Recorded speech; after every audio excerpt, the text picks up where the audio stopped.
Welcome.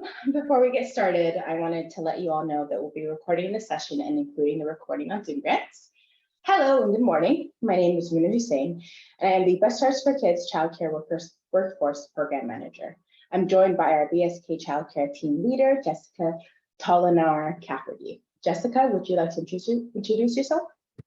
I'd love to. Good morning, everyone. I'm Jessica Tolinar-Cafferty. I'm the Child Care Policy Lead, so I get to support Muna and our team on this work, and my pronouns are she, her. Thank you, Jessica, and my pronouns are also she, her. Today we'll be discussing an info session for the Child Care Workforce Demonstration Pilot Project, RFQ, or informally, we also call this project the Wage Boost Pilot Project. So you might hear us going back and forth.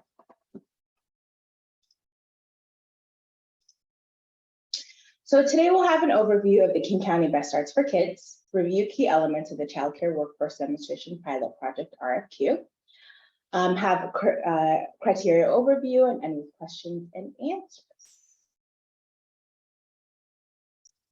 Just a few reminders to ask questions in the chat box. We'd love if you went ahead and introduced yourself in the chat box as well. And we'll open up the phone lines for questions. And please email any questions you have for the Wage Boost RFQ to dchscontracts@kingcounty.gov. Next, Jessica will present an overview of Best Starts for Kids. Jessica? Awesome. Thank you, Muna.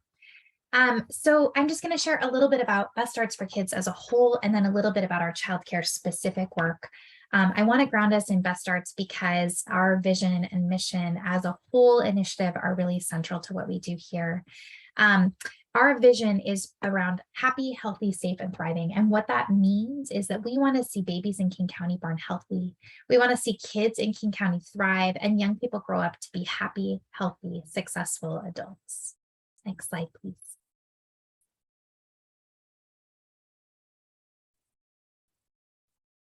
And that really ties into our mission. So Best Starts for Kids is focused on strengthening families and communities so that we can reach that goal. So we can see babies who are born healthy, so that we can see kiddos thrive and have a strong foundation for life, and young people who are able to grow into happy and healthy adults. Next slide, please. We also center our work in equity, and in particular in racial equity. We're governed by a group of community folks named the Children and Youth Advisory Board. And they've created both an equity statement and a set of questions we can use to really examine our work and our processes. So wanted to pull out a couple of key things from their equity statement that we sort of center our focus on.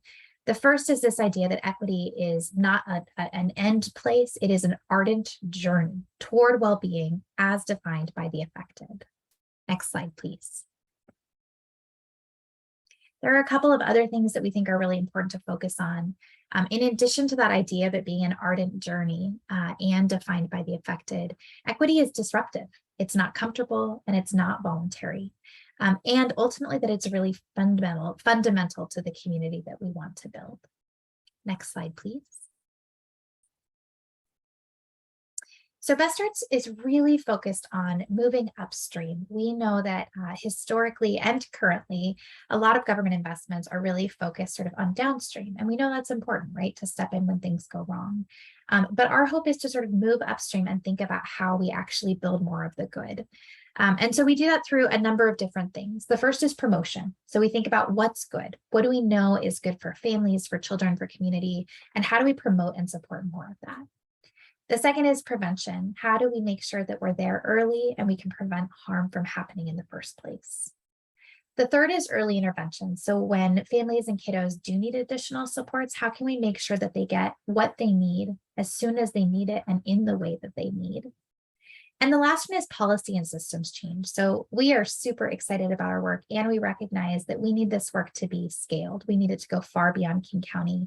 And so really focusing on how we can work towards a vision of this at a very large scale. Next slide, please. So you'll see we've got our investment amounts, and these are estimated because it's based off of property taxes, which can change. But these are investment amounts for our 2.0 levy. This is our second round of the levy, and it's a 6-year levy from 2022 to 2027. And when you look at this, you'll see that childcare is one of the largest investments here. In our first round of the levy, we did have some investments in childcare, but none that were directly and certainly none that were this large. We've really built momentum and support for this area and are excited to now be able to make some direct investments, both in terms of a subsidy program that will help families access care and this wage boost project, the Workforce Demonstration Pilot Project, which will focus on recognizing the incredible work of childcare providers in King County, really addressing the inequities and in particular the racial inequities in how they are compensated for this invaluable work, and understanding how better compensating this incredible workforce can result in a stronger and more stable field and better outcomes for kids and providers themselves. Next slide, please. I like to share these reports when we're talking about the childcare work we're doing. All three have been really helpful in continuing to sort of build the case, and they're an example of how we want to continue to ground this work in the expertise of community. So you will see the middle report here is actually from the state. This report came out in 2019, and it focused on really the high cost of childcare, as well as sort of a lack of access for families. And what it outlined was both an enormous cost to families, both financial and in terms of just their stability and well-being. But it also looked at what a huge cost that took on our state's economy, billions of dollars of lost revenue because families couldn't access stable care. The report on the bottom here, Supporting King County's Women, Family, and Employers, was a report that came out in 2018. And that report was developed by the Women's Advisory Board here at King County. They really highlighted two main things. They highlighted access and affordability as issues that families in our region were facing that were really holding them back. In 2019, the executive and council convened the Children and Family Strategy Task Force. And that was a pretty incredible group of folks, childcare providers, parents, home visitors, former electeds, childcare advocates, systems folks. And they came together with a charge of looking at how do we address access and affordability, those questions that came out of the Women's Advisory Board. And they said, actually, we can't just focus on access and affordability. We have to look towards how we build a thriving ecosystem of care. And that means also supporting the workforce. It means getting employers involved. It means thinking about how we as a county can model this and grow this in our region. And so they came up with 20 recommendations that ranged from really systemic anti-racist principles all the way to direct investments and things like what employers can do to support their employees. And those recommendations are really what sort of planted the seed for the childcare work that you're seeing today as Best Starts for Kids. And they're what we go back to when we're getting regrounded in our work. Next slide, please. I think I'm passing it back over to Muna. Thank you so much, Jessica. We will now go over the Best Starts for Kids Childcare Workforce Demonstration Pilot Project, RFQ. This pilot will explore impacts of wage increases on worker retention and program quality, fund wage enhancements for approximately 1,400 providers, and fund licensed providers eligible for the program for the duration of employment or the length of the levy. So priorities for the Workforce Demonstration Pilot Project are to provide salary supplement to childcare providers working with children ages birth through 12 years of age, prioritize workers in areas with limited childcare access or serving low-income families, support generally accepted best labor practices, and understand the impact of wage boost on retention and continuity of care. The planned population eligible for the wage boost include childcare providers and workers employed by licensed childcare centers and childcare providers and workers in licensed family home childcares. This RFQ will be contracted for one administrator. The contract will run from Q4 of 2022 to the end of 2025. Funding total for the RFQ is $15.5 million, and the RFQ application is due on July 22nd, 2022 at 2 p.m. sharp. The application, this timeline represents the tentative schedule of the entire RFQ process, from RFQ release to the program implementation. The dates listed here are subject to change, and bidders are responsible for monitoring Zoom grants for any changes prior to the submittal timeline. The timeline for this RFQ is we released it on June 7th. We have an info session now. Thank you for joining us. And then again, with the same information on June 30th at 2 p.m. The deadline to request a technical assistant will be July 18th. The deadline to contact King County with any questions will be July 8th, 2022. The applications will be due again on July 22nd by 2 p.m. RFQ rated reviews will be from July 25th until August 5th of 2022. Application, the interview period will be August 2022, as well as the notification RFQ status will be August 2022, and the potential contract start date will be September 2022. So there will be 3 phases of this RFQ and a continuous quality improvement component of the workforce demonstration pilot project. Phase 1 will include the design. You will design a pilot project as described in this RFQ, included but not limited to co-designing the application documents and the application process, which includes a preliminary screening to determine the child care provider's potential eligibility, co-design outreach materials and strategy to ensure equitable access to information about the pilot project, stand up a data management system that meets King County records and management requirements and secures and protects personally identifiable information, co-design a communication system to quickly and easily communicate status updates and reminders to the applicants, as well as accept and respond to applicants' questions, co-design payment distribution models, including amount and frequency of payments to successful applicants, and co-design an infrastructure for fund administration. Create a feedback advisory group. This is very important, consisting of King County child care providers who hold an array of positions within the child care workforce sector to conduct initial and ongoing outreach and engagement with child care providers for continuous feedback on and guidance on how to improve the access and impact of the pilot project, and create a community connection through an established feedback loop for the pilot project to best support child care providers' needs in King County. Then phase 2 will be the launch. So in Q1 of 2023, you will manage the launch of the pilot project, including but not limited to outreach to all regions of King County for promotion of the pilot project in an equitable manner to ensure underserved child care communities are adequately informed and prepared to apply, distribute application materials to child care providers across King County, provide technical support to child care providers in successfully completing their applications to receive benefits from the pilot project, and administer payments to successful applicants to the pilot project, which DCHS anticipates to be an approximate total of 1,400 child care providers, and manage distribution of funds during the period of the project, and collect data for the child care providers as described in section 6 of RFQ. Sorry, it's a lot. Thank you for your patience. And then phase 3 will be the implementation. The chosen awardee will administer funds to successful applicants in alignment with all processes and procedures created in collaboration with King County. So this RFQ offers up a total of $15.5 million in funding over a minimum of 3 years and up to 6 years to stand up and administer the Best Starts for Kids Child Care Workforce Demonstration Pilot Project.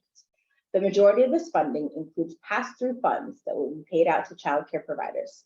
The table here details a timeline for when funding is expected to be distributed. There may be an opportunity for future funding with the hopes to deepen investments to increase opportunity for the child care providers participating in the pilot project and to broaden the number of child care providers participating in the pilot project for more than the intended 1,400 participants. The period of the performance for any contract resulting from this RFQ is tentatively expected to begin on or before September 2022 and run until December 31st, 2025, with the opportunity to extend through 2027. Bidders must estimate and develop a 3-year budget covering proposed goals, activities, and outcomes. So the successful bidder will be asked to participate in creating a performance measure plan that answers these 3 questions about the overall pilot project. Number 1 is how many people were served by this project? Number 2 is how well was the project implemented? And number 3, how are those served better off? The plan will include key performance measures, types of data collection, and quality improvement activities. And performance measures are developed in partnership between the funded organization and King County and are informed by the program's model and purpose. As this pilot project grows and evolves with the award period, the King County staff will be available to make any necessary adjustments to plan in collaboration with the funded organization. So for the RFQ rating review process, carefully review the rating criteria. The review panel will closely follow the scoring rubric. All applications submitted will go through a formal review process, and the appeals process is outlined in the RFQ. We recommend composing responses to the narrative questions in a Word document and then transferring your questions to Zoom Grants, your answers to Zoom Grants. Because of the skip logic in Zoom Grants, the question numbering may not correspond with the proposal materials. So if you have any trouble with Zoom Grants, please contact the Zoom Grant tech support. And if you're at risk of missing the deadline, please email your proposal to the RFQ lead at dchscontracts@kingcounty.gov.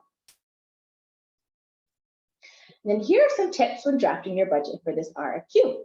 Budgets should be developed for the length of the contract term. If you're applying as one organization, you only need to use the budget labeled lead applicants. If multiple individuals or orgs are applying as partnerships, please detail individual budgets. You can budget by an hourly rate or FTE, depending on your structure, and be sure to read the instructions.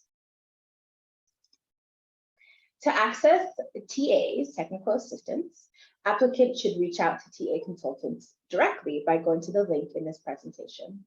Applicants can choose a TA consultant and email them directly to ask for TA. The TA consultant should respond within 48 hours. Please give the TA consultant at least 24 hours to respond before reaching out to a different TA consultant. Please also contact TA consultants to help prior to 3 days before the RFQ closing. And the sooner you reach out to a TA consultant and request the help, the better. They may not be able to help you if you leave it to the last minute. If you would like to join us again, here again, we've learned in this info session, join us this Thursday at 2 p.m. And please note the info session this Thursday, June 30th, will cover the exact same content as this one. Any different questions that are asked and answered during that session will be posted publicly in Zoom Grants. And then please email all RFQ questions to dchscontracts@kingcounty.gov. Contact technical assistant providers directly. See glossary of terms in the RFQ for a list of relevant definitions, and use the checklist to make sure your application is complete on Zoom Grants. Reminder that if for any reason you're unable to upload your application on Zoom Grants by July 22nd, 2022 at 2 p.m., please contact the RFQ lead with this email before the 2 p.m. deadline. That's dchscontracts@kingcounty.gov. We highly suggest that you attach your application on a PDF form when emailing the RFQ lead on the due date with any Zoom Grant issues. And that was our information session. Thank you for joining us today. Do you all have any questions? I had a couple of questions, just clarifications. Yeah. One mentioned, you had mentioned part of one of the phases was a co-design period. And in that co-design period, are we working with community partners? Or are we co-designing with King County? It will be a both and. So you'll be working with King County as well as childcare providers directly. So it'll be a group of childcare providers that are in the community as well as our King County team. Two more. Okay. To determining prioritization of applications, is that determined by the county or is that determined by the co-design committee? Oh, that's a good question. We are still in the design process, and that will be fleshed out hopefully when we design the pilot project. But Jessica, do you have a different answer than mine? Yeah, sorry, I'm taking notes and listening at the same time, so apologies for being a little bit slow to respond. That's something that we envision co-designing. We are really interested. We have some initial priorities that are outlined in the RFQ. A lot of those were sort of brought up by our childcare work group as well as the Children and Family Strategy Task Force. But we don't want to get ahead of ourselves. So we'd like to work directly with the contractor and with that group of childcare providers that they'll be engaging with to sort of finalize that together. So the county certainly has final sign off, but we don't intend to decide it ourselves. We want to work with you and with the providers that we're engaging with. Okay, last one, I promise. And this is just, I might have missed this, but you had mentioned licensed family home care centers being able to apply. Are FFNs or center workers included in that as well? So there's two groups. There are licensed family home childcare providers and licensed centers through DCIF. Unfortunately, at the moment, we're not able to fund family, friends, and neighbor providers, but this project currently is for FCC's family home childcare who are licensed through DCYF, as well as centers who are licensed through DCYF. And Muna, may I add on to that really quickly? Because Amelia, I do want to share that family, friend, and neighbor and informal caregivers are really, we know, a critical part of the workforce. The way that this project was designed and passed by council, this project is focused on licensed care providers. However, in our other investment on subsidy, we do have an intention to do a pilot around funding FFN caregivers. You know, it's kind of interesting because we have these two separate projects, but really they're one and the same and they overlap. So for the purpose of, you know, sort of meeting funding priorities, we are keeping them separate. And over time, we think of these all as investments, different investments in the same body of work. So just want to raise that we will be looking at how we can effectively support informal caregivers over sort of in our other investment area. Thank you, Jessica. Amelia, do you have any more questions before I move on? Nope, that was it. Thank you so much. Thank you, thank you. David, I see you have a hand raised. Thank you. And thank you, Amelia, for the great questions, really inspired. At least two of mine, so thank you for that. My question is around the number of participants and if that is flexible. Just doing some quick math on the 5 million for 1,400. That's about $300 a month per participant. And that may not be enough to show relative impact on wage boost. And so super curious if that is flexible or how that can be convened or designed within collaboration. In our implementation plan, when writing it out, we did hope to anticipate 1,400 childcare providers. We are in the works of looking for alternative funding, additional funding for this wage boost project. And fortunately, because that's what was in the budget, and the 5 million is what we have. That it's, and I understand it's not a lot, but it's hopefully something that we can expand and provide some type of approved outcome that this is a change for childcare providers. Jessica, I know you have a much better way of answering that question. No, I thought that was great, Muna. David, I love this question because this is what keeps me awake at night. So I will share that this proposal was brought to us a couple of years ago, and the initial proposal was, could you do a $2 an hour wage boost? Maybe start at $1, go up to $2. And we thought, yeah, great, that's wonderful.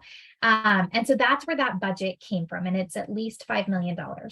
Over the past couple of years, we have seen some research around wage boosts that wasn't enough to make a difference. And our deep concern is that that will sort of be misinterpreted by policymakers, that wage boost doesn't matter. And so we are aware of that and thinking about that every day. What we would really like to do is to secure additional funding.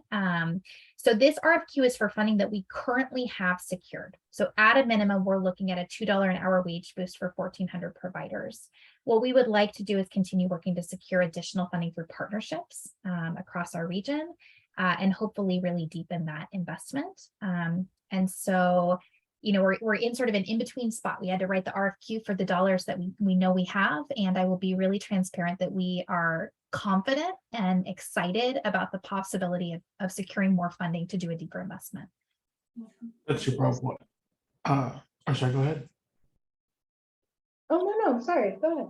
Oh, no, not at all. I was going to say that's super helpful. And I had one more question inspired by Amelia's question on the priorities and the flexibility of and what your all's kind of focus around priorities are to make sure that individuals of most need are impacted, because the priorities are kind of high level service based, but not reflective of the recipients, like the priority populations of previous RFPs. And so I'm curious if there's a vision from the county perspective on how to reconcile that to make sure the individuals who are traditionally marginalized and have the most need are centered.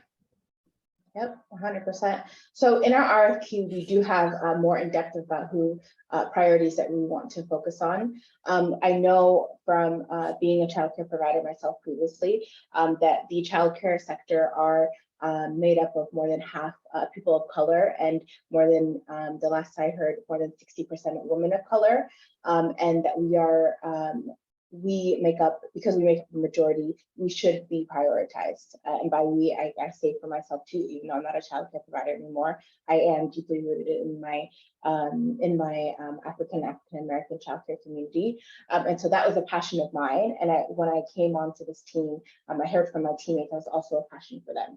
And so the two priorities that you see, family home childcare providers and childcare centers, those are just folks, that's just high level priority. In the RFQ, there's more deepened information around who we would like to see included in the 1,400 childcare providers that will be part of the pilot project. A couple of additional sort of talking points that may be helpful, David, for context. We do intend to fund full sites so that at least within a site, you're not having one staff member who's receiving an increase and another who's not. And so one of the things our work group really sort of has grappled with, that I think is an ongoing question, was this idea of, do we totally randomize, right? Do we take all the applications that are eligible and totally randomize, or do we prioritize based off of the sort of qualities that a site has? The final recommendation that that group came up with was sort of a hybrid, which was, let's take all the applications and prioritize. And then of all the folks who are within those priority communities that are outlined in the RFQ, or childcare providers who are serving those priority communities, then we randomize within that group, right? So that we're doing a lottery system, but within a group that's already been prioritized to really be in alignment with those equity goals. So we have sort of some initial direction there, and I think would really love to flesh out the best way to finalize that approach during that first quarter with our contractor and the providers that we're working with. That's super helpful. And a follow-up question that inspired, and not to add complexity before things are, in deliberation, but do you envision any difficulty of doing the entire childcare center as this is an ongoing program and folks will continue to hire, continue to add folks, and there being kind of a displacement between folks who were in when the program started and folks who come afterwards? Yeah, and I do think a lot of, oh, sorry, Mona, I didn't mean to jump in. You go ahead. No, it's okay. I just quickly, I was going to say, we've seen, we know this as folks that are in the childcare community, there is high turnover rates of childcare providers. They have one of the hardest jobs in the community, and people get burnt out, they get tired, they're not paid enough. And what something that we want to focus on in the wage boost is making sure that we highlight this and in the outcomes and the data. But Jessica, what were you going to say? I'm sorry, I just stepped in and said, I fully hear you. Oh, I was going to say I think that's great, Mona. Those are some of the questions that we've really got to flesh out in quarter one. And there are a few of those, right? Too, like, how do we make sure that we're not then pulling staff from other sites? I mean, I think there's a lot of these questions where we're going to have to find sort of the best possible with the least harm, but where there probably aren't going to be perfect answers. And so those are exactly the kinds of questions that we would love to see a partner thinking about and really exploring deeply. Thank you. That's super helpful. Thank you. Thank you, David. Anyone else have a question? So you can stop sharing so we can see each other.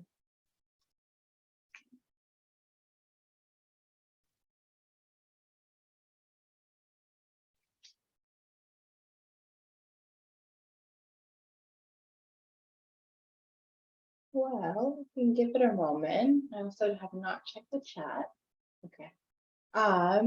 If you do have any other questions and think about anything you want to ask related to this info session, we will have another info session again on Thursday at 2 p.m. If there's any questions that you have around the RFQ, please email dchscontracts@kingcounty.gov.